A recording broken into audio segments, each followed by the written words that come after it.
Bismillahirrahmanirrahim. Yesterday I read a Sohbet by Shaykh Kerim Effendi about the coming of Mahdi AS. In that Sohbet, Shaykh Effendi says that the appearance of Mahdi AS will be very soon, sooner than we think. That Sohbet was given in 2008 and 5 years have passed since then, but there is still no trace of Mahdi yet. To the non-Mureeds of Tariqat, they will say that the Shaykh is fooling people just like the kafir's promise of Armageddon. This will draw them and many others even further from the teachings of Tariqat. How then can we help to pull them back to safety? Okay, Bismillah ar-Rahman ar-Rahim.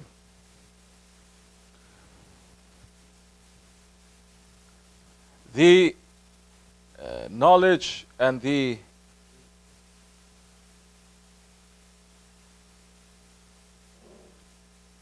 warning about Mahdi alayhi salam did not start with Shaykh Effendi 5 years ago. Let me tell you that much. It's not Shaykh Effendi who said appearances of Mahdi is very soon, 5 years ago, and people still looking with these eyes and seeing, oh, there is no Mahdi yet. No. No, I'm being serious. The talk about the appearances of Mahdi, like we just said in a few minutes ago, about Mahdi alayhi salam being real, coming very soon, was started 1400 years ago by the Holy Prophet alayhi salatu wassalam. How you like that? Now, let the Muslims who say, well, we shouldn't be talking about Mahdi because we've been waiting 1400 years, it's still not appearing. So how are we going to make people to come closer to it?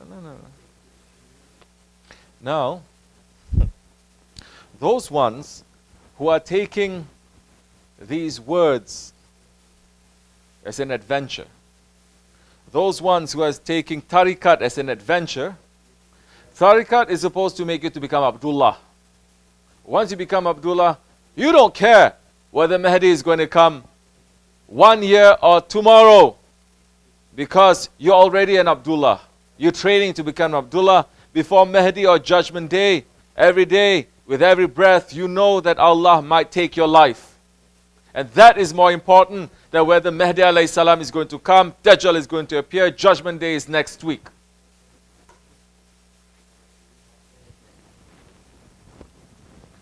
So for 1400 years, and in fact, the coming of Mahdi alayhi salam and Dajjal was not only during the Prophet alayhi salam's time, but all 124,000 prophets, they were talking about Hazrat Mahdi. All 124,000 prophets, they were talking about Dajjal since the time of Adam alayhi salam, since the time of Nuh alayhi salam, Ibrahim alayhi salam, Yusuf alayhi salam, Musa alayhi salam, Isa alayhi salam. They've been talking about it to who? To those who believe. So many people, they don't believe this. They didn't say Mahdi alayhi salam and Dajjal, and every prophet also said that they've been warned by Allah, my beloved may come anytime. And if he comes, you are no longer a prophethood. To know your prophethood is finished, and you have to follow that one. They believe that. They didn't say, don't worry about it. Allah is just saying, astaghfirullah. Thousands of years, we can just relax. No, they didn't. That's the difference between believers and unbelievers. Because Prophet ﷺ has said that Mahdi is going to appear. The appearances are near. Over and over and over again. That even the Sahabis, they got very nervous. And they think that the Dajjal is behind them. Because Prophet was talking so much about it, so heavily, that in every subsequent generation after generation after generation, who is keeping that alive? Only the Ahli Tariqat, they're keeping it alive. Majority of the people, they believe that too, yes, at that time. But we have finished with that time because we've finished the age of Islam. Islam is still there, but we finished the age where we are practicing Islam as an ummah, because there is no Islam as an ummah. We have nationalism, we don't have Shariat. We have no Khalifah, we have presidents. The feet choosing the head. So there is no knowledge coming down anymore. And the knowledge that was here, it is not being kept. Those ones who are supposed to be guarding the knowledge, they have betrayed the knowledge. How many scholars they bring this up to speak about this? But the appearances of Dajjal, everyone is concentrating on Mahdi. Dajjal is going to appear. Do you know what are the signs that Dajjal is going to appear? That, find out. So easy. One thing I can tell you. This has all been said and prophesied by the Prophet 1400 years, and people are watching. Because before the appearances of the big Dajjal, the little Dajjals, they're going to appear. And the little Dajjals, they have appeared, yes, from the time of the Prophet ﷺ. All the little Dajjals of the age, they have appeared to make the confusion, to make destruction, laying the groundwork for the big Dajjal to come. And let me tell you something, 1400 years. 1400 years ago, 3 groups of people came to the presence, to the holy presence of the Prophet ﷺ, and saying, Ya Rasulullah, please bless Yemen, Shams, and Najd. Where is Najd? Riyadh, is it? Saudi Arabia. Riyadh. Today, Saudi Arabia, that area, Riyadh. Prophet says, Ya Rabbi, bless Yemen and Sham. The man says, and Najd, Ya Rabbi, bless Yemen and Sham. And Najd, Ya Rasulullah. Prophet ﷺ says, no. Because in the Akhir Zaman, the horns of shaitan is going to come from the Najd. 2 horns of shaitan. This is one of hundreds of hadiths about the Akhir Zaman. Let me tell you that much. But this is a big hadith that ties in all the other hadiths. For example, in the Akhir Zaman, you're going to see barefoot and naked Bedouins from the desert. They are racing with each other to build tall buildings. Isn't that what is happening in Saudi Arabia? One of the signs, he says, you are going to see these deserts turn into greenery. Isn't that what's happening? And Prophet said, 2 horns of shaitan is going to appear from Najd. You know what Najd is? This is when, yes, people have to have basic knowledge about Islam. They know so much. But they don't know basic seerah. They don't know basic knowledge. Number 1, we're not here for adventure to see, oh, where is he coming? Where is he? Where is he? Okay? That is not what Tariqat is. Tariqat is to prepare yourself to meet Allah, to be a servant to Allah, not to be busy like that. So persons who are coming to Tariqat because they're interested to see Mahdi or to do all these kinds of things, they're there for adventure, that is wrong. We don't want that kind of people around anyway. Pretty soon they're going to get bored and tired and they're going to go. That's precisely what happened. I know some people, they're thinking, oh, year 2000, there's going to be Armageddon. Year 2000, millennium is going to be end of the world. End of the world didn't come. They were celebrating end of the world didn't come with fireworks. And later they continue with their own lives. I know some people are saying, oh, it's going to be this time, this year. Because Shaykh Maulana is saying it's going to be this year. So what do? They max out their credit cards. They say, oh, because you know, when Dajjal comes, we have no chance to use this. All machinery, all technology is going to be finished. So let's do that. Yes, sir. What kind of faith you think you have that time?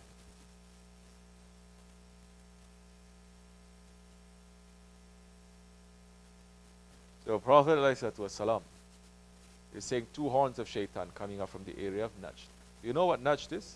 Najd is the area that the Prophet ﷺ, he banished he sent to exile those Jewish tribes, that they sign a contract to the Prophet ﷺ not to betray him, and they betrayed him. It's high treason. Which country in this world now is going to be tolerant and merciful to its citizens who commit high treason? Say. Khianat. Betrayal. Which? So Prophet ﷺ says, those tribes, not one time, not two times, they commit high treason. Over and over and over and over again. Then he said, pack up, out from Medina. Out from Medina. There were so many also from those Jewish tribes who accept Prophet ﷺ. Don't think I'm saying something that is against to Yahudis. There were those ones who accept his prophethood because they were being sincere and they saw the signs in the Holy Torah. And they accept. In fact, a group of them, the highest rabbis and rebbes, they came with 40 questions to the Prophet ﷺ, testing his prophethood, asking him every question from the description of the Baitullah, the original Baitullah, description of paradise, to all the hidden knowledge that Jibreel alayhi salam then said to Prophet, don't worry, I will tell you. Allah is going to inform and I will tell you. And he answered every question, 40 questions that he did. So those sincere ones, they accept. There were many. But the rest, who became stubborn and arrogant, and not only that, they committed treason. Prophet ﷺ says, now go out from Medina. You know where they settled? Najd. Riyadh. They became Muslims.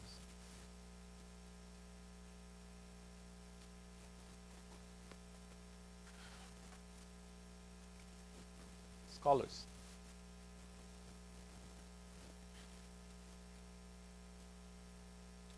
One horn of shaitan. A horn means power.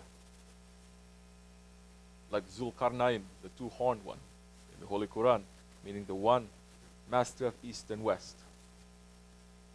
Horns meaning power.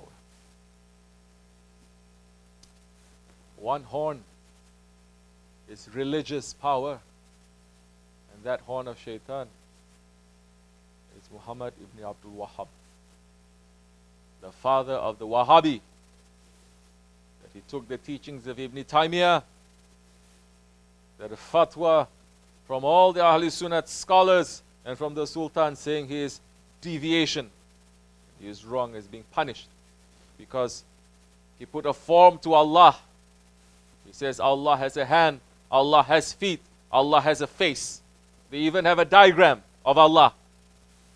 And when they ask him, Allah is saying in the last third of the night, I'm going to come down, descend into the world. How does he descend? Oh Shaykh. And he was up in the mimbar, and he came down to the mimbar like this, he's saying, coming down, just like this. And he's saying Allah is going to sit on the arsh. And he's saying, no tawassul, don't believe in shafa'at, no holy people, no holy objects. And the horn of shaitan, Muhammad ibn Abdul Wahhab, the father of the Wahhabism that today is controlling the Saudi Arabia after the fall of the Khilafat, that he was being supported by the British,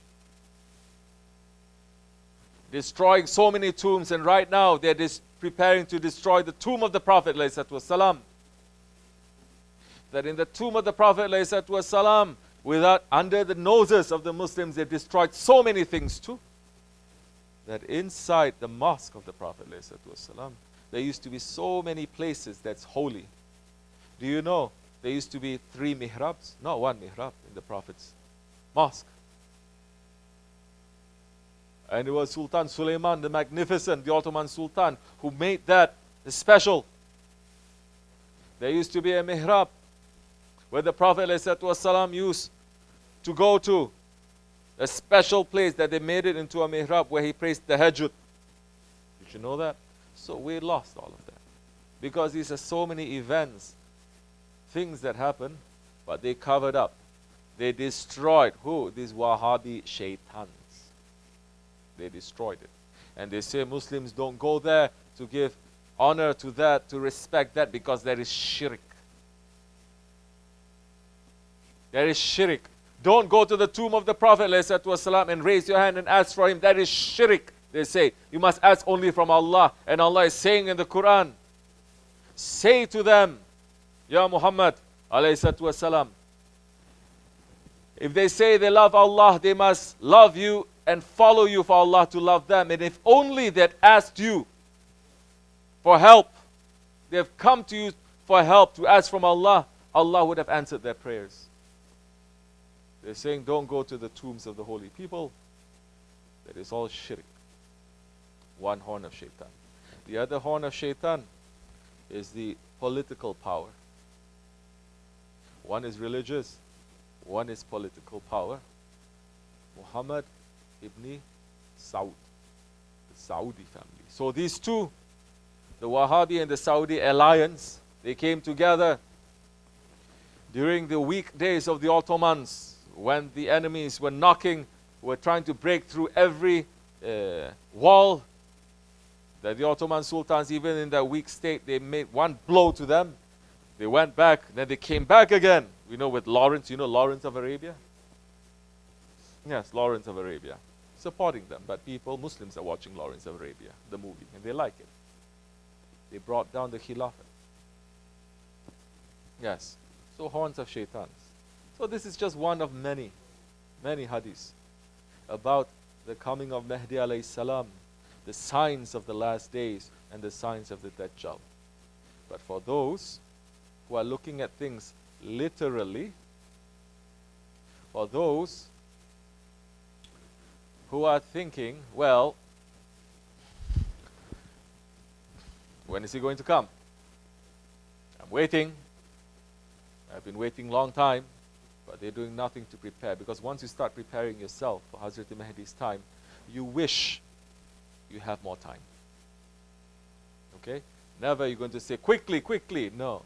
You wish, you say, I'm not ready yet. I'm not ready to clean myself yet. But the world needs you now. The world needs you now, but astaghfirullah, I'm not ready. But the world needs you now, because the world now, the Muslims now, they are under the feet. And the Muslims now are under severe oppression and cruelty everywhere. So those ones who are stuck with the literal meaning, who's not understanding the history of Islam and the history of the coming of Dajjal and the history of the coming of Hazrat Mahdi alayhi salam, if they're only stuck with dates, then we say, welcome to you, goodbye to you. Welcome, goodbye. You know? Welcome, goodbye. How are you going to bring them around?